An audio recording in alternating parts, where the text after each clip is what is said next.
The Biden administration is refusing to acknowledge, essentially, that an Israeli soldier killed a U.S. activist in the West Bank. This is the IDF outwardly and directly murdering an American. And as you well know, when this happens in just about any other country, when an American is murdered by their military, it is a huge deal. There are ramifications, there are sanctions, there are meetings, there are all kinds of shit going down. And yet here we are. They won't even say it out loud, really. 26-year-old Turkish American, cannot pronounce this name, Asenyor Ezgi IG. I think I have the last name right, so I'll just say IG. A volunteer with the International Solidarity Movement and recent University of Washington graduate was shot in the head on September 6th and pronounced dead at a local hospital. Eyewitnesses say IG was peacefully protesting illegal settlement expansion in the West Bank village of Beta when she was shot by an Israeli sniper on a nearby roof. And by all accounts, this is not like the IDF and protesters going at each other and just they were hurling shit at the IDF. No, it's like the IDF comes in at a peaceful protest, first fires tear gas and stuff, gets most people to kind of scatter and getting away from the tear gas. And then they're just peaceful protesters just standing around and they just assassinate one of them. And it turned out the one they assassinated is an American.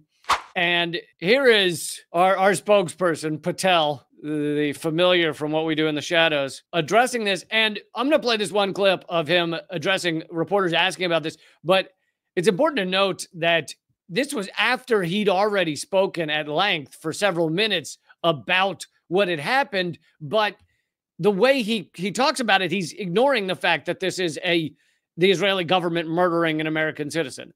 So he's like, yeah, it's just someone has died and there's a thing and it's just all of the vaguest words you can find.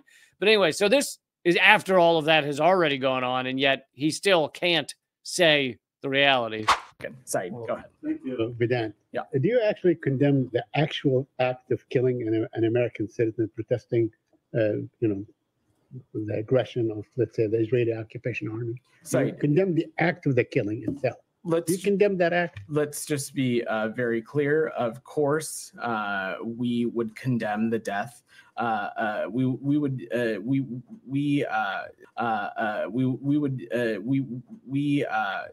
death of any American citizen is heartbreaking. But let's be. He started to say, of course, we condemn. But he specifically, the number one thing he wants to avoid is saying we condemn Israel for murdering an American citizen. They can't admit any of that. He's not allowed to admit it. The government, U.S. government won't admit it. So he started to say, of course we condemn, and then he caught himself and tripped over it in about 42 different ways because he had to try and undo the first half of the sentence. And then he just starts a new sentence and says, when loss of life, it's always bad or whatever. Whatever the dumb shit is he said. But watch this again. He gets halfway through the sentence and realizes he can't say it. The Israeli occupation army. So you condemn the act of the killing itself. Do you condemn that act? Let's just be very clear. Of course, we would condemn the death. The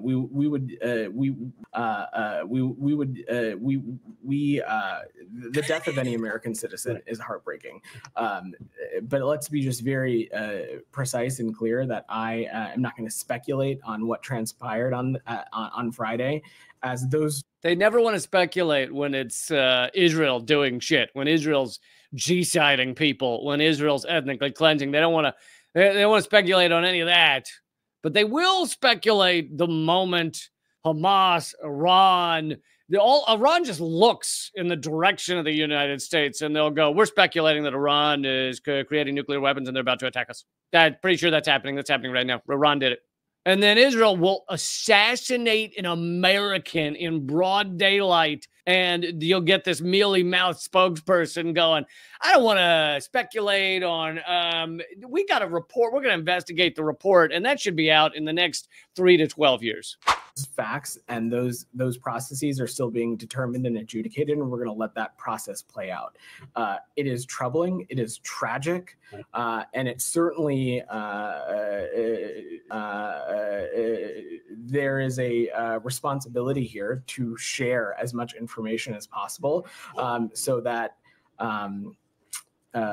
Miss IG's family has the most appropriate accounting of what it.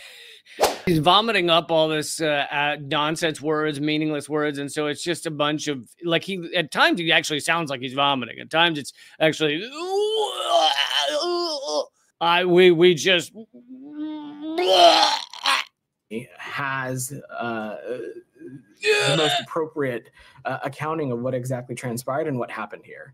But Saeed, there is a process, and I'm just not going to get ahead of that. And I will, I'm not going to speak on behalf of our partners in Israel. So actually condemn the act of the killing, the murder of an American citizen. Of course, Saeed, the murder of any American citizen we would take issue with. Oh, okay.